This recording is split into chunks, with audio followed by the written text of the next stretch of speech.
Reflecting on the game, I think it was a lost opportunity. We had an opportunity of a lifetime to go down there and play a team that was certainly highly capable, but one that we could certainly compete with. To be ahead at halftime and to have the lead, to lose the lead and then to lose the game the way we did was extremely disappointing and very frustrating. With that, however, I might add that I was very proud of the courage of our minors. I was very proud of their physical toughness, the way that they responded to adversity and injury. We had a lot of injuries, a lot of guys get banged around, and yet they fought hard as they could, and some played the entire game with serious injuries and bumps and bruises. It was a very physical game. But we certainly did, have plenty of opportunities and not perform up to the level that we're capable of, and ended up having a team wear us down for a change in the fourth quarter, running the football. I'm not going to discuss actually any of the injuries. We have so many injuries that I'm not being cute, I'm not being coy or anything else. I just don't see that there's any advantage to me discussing our injuries so that the opponents can discover anything added about us. And our practices will be closed this week to the media. Only for the reason is because we don't want to give any advantage to our opponent and let out any information that was not necessary. So there will not be any injury reports. Donovan Kemp is out for the year with the ACL, which was on a non-contact move. You just kind of trying to move and jump over a ball that was going out of bounds on that one point. It came down wrong. Just a freak accident. But we'll miss him, and most of the guys are all getting x-rays today, and we get more information on the guys who might be hurt. Never had to deal with this many injuries. Never had to deal with this many injuries. We're sane when it comes to practicing. We're careful when it comes to practicing. We're just like Donovan Kemp. How do you protect against something like a ball going out of bounds and he just kind of jumps over it so he doesn't hit it and kick it? Came down wrong. No one even knew it. Way over the other side of the end zone. The only people that knew that he was hurt was that huge crowd that they had down there at the end of that end zone. There's a lot of things that we could have done differently, I think, in looking back at it. It's just that we really felt like the receivers were wide open. The passing game that we had designed was excellent. Our running game wasn't spectacular in the first half nor any time in the game. And Trevor just wasn't on at all, and he got hurt. It was getting worse and sore as the game went on.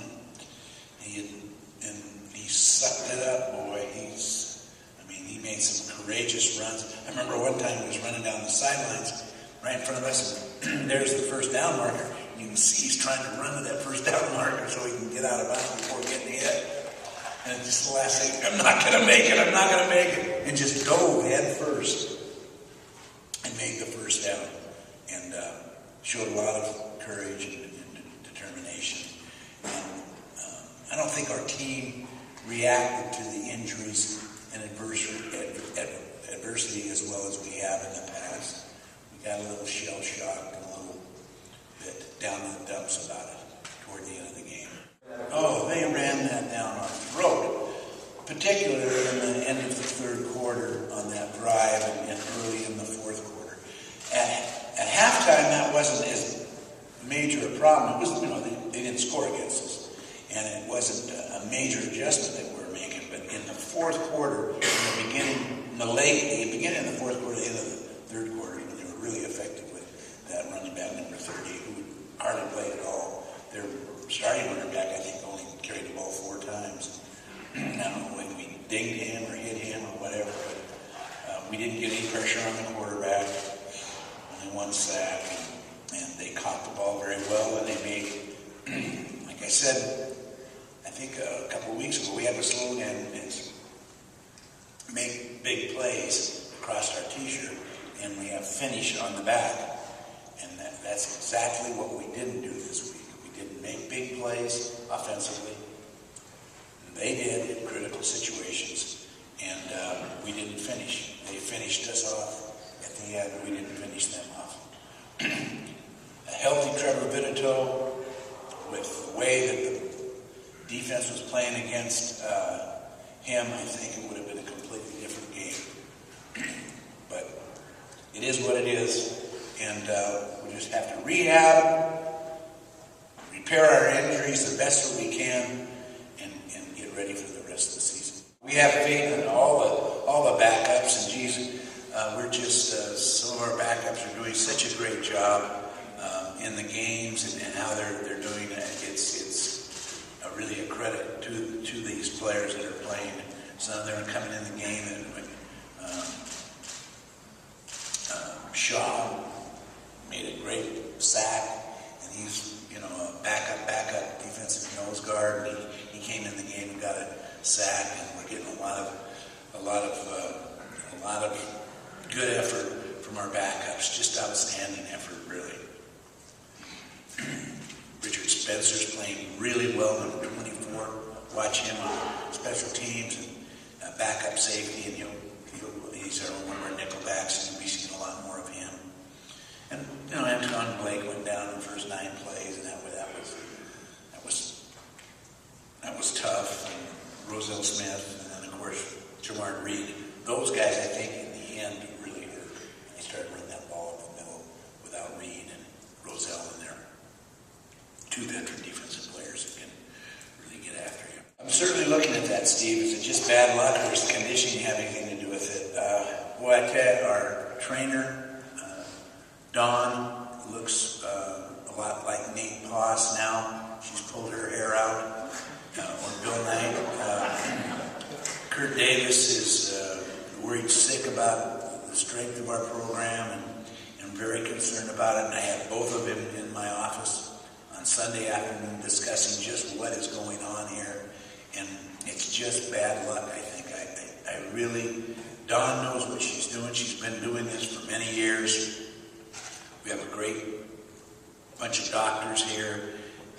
Kurt Davis is working his tail off to make our players stronger so those injuries don't happen. And it's just been a freak year. I consider him a true quarterback.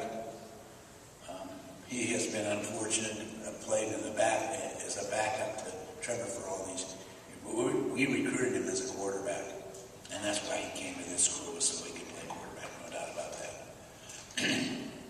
But he's such a good athlete. He can be a wildcat back. He can be a slot back like he's been.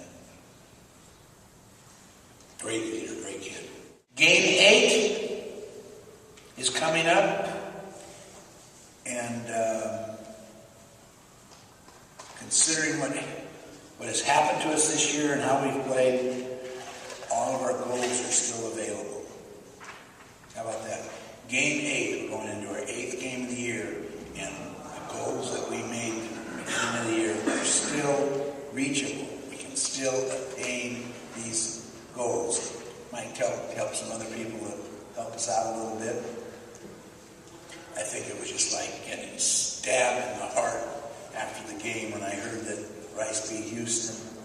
That's why it was just such a great opportunity for us to have been on TV, to have won that game, to experience a full crowd like we have the capabilities of doing here in El Paso. We have those capabilities. Everybody knows that. Whether we get it or not, I don't know. But I know that you all are going to help us encourage everyone to come out, because it's going to be a really fun game. It's going to be an exciting game. We're still in the thick of the conference race on our side, and we're going to be playing some great home games here. Tulane being their quarterback threw for over 400 yards last week, and then you're going to have the next home game will be SMU with June Jones' great offense. So you're going to see a lot of excitement from us and from the opponents that we have. And again, if you want to help UTEP football, bring your friends, bring the obnoxious neighbors, and they get in free. We should have that. This is not really my son, but he is a kid and he can get in free by buying an adult ticket. So it's not even a caution needed to bring in those people this week. But seriously, we'd love to have a full house. It's a lot of fun, and love to have the support, the continued support that we have had. They got an exceptional receiver in number 19, Casey Rowbottom. He's a punt returner, kickoff returner. I think he had 9 catches against us last year. Real good player, really good player. Maybe has the best hands of anybody in the conference, at least returning punts and kickoffs. I haven't seen him even come close to dropping anything. And then, of course, Ryan Griffin, their quarterback, who was handpicked by Bob Toledo out of Southern California, out of Los Angeles. Lived right down the street from where Bob used to live. And the kid's really developed really, really well. Big kid, 6'4", 220. Can throw any kind of pass. So he'll be fun to watch and give us a real challenge. On defense, they have a new middle linebacker, number 20, Trent Mackey, who was a starter for Duke. Started as a true freshman for Duke, and I guess wanted to get a better education, so he transferred to Tulane. Couldn't get in UTEP, so transferred to Tulane, and is starting for them this year. He's their best player on defense, number 20. Bob Toledo is a fantastic guy and a great coach, and he's going to have at least 5 trick plays in this game, at least. He always has, he's got a book at home, I think. He just pulls it out and says, okay, on page 263, we haven't run that one yet. He's got a bag of tricks, and he isn't afraid to use them. So it's exciting football. He's a fun guy to play, to coach against. Well, this team beat Rutgers, and at Rutgers, and it was a heck of a game. It was not a fluke. And they're capable of beating everyone. I just think it's indicative, Steve, just made that one up. It's indicative of the type of teams that we have in Conference USA, point where you can, beat anybody at any given time. So I think we're coming out of that. I said that during the game, toward the end of the game, I kind of felt like, gee, these guys are going down. This isn't a good feeling. And they were supported, but it was just, you could kind of just sense, darn it, I'd like to have him in the game right now, and he's not playing. Frustration. But frustration, disappointment, and all that are behind us now, and obviously we're not going to replace it with discouragement.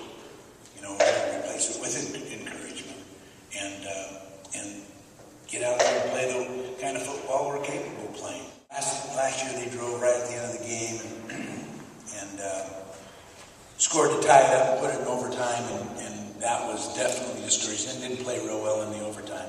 But I don't think it really has. The kids have kind of forgotten about that. I think they bought into what the new defense is and what Coach Patterson is, and they're more concerned about disappointing him and doing the things that he asked them to do than what went on last year.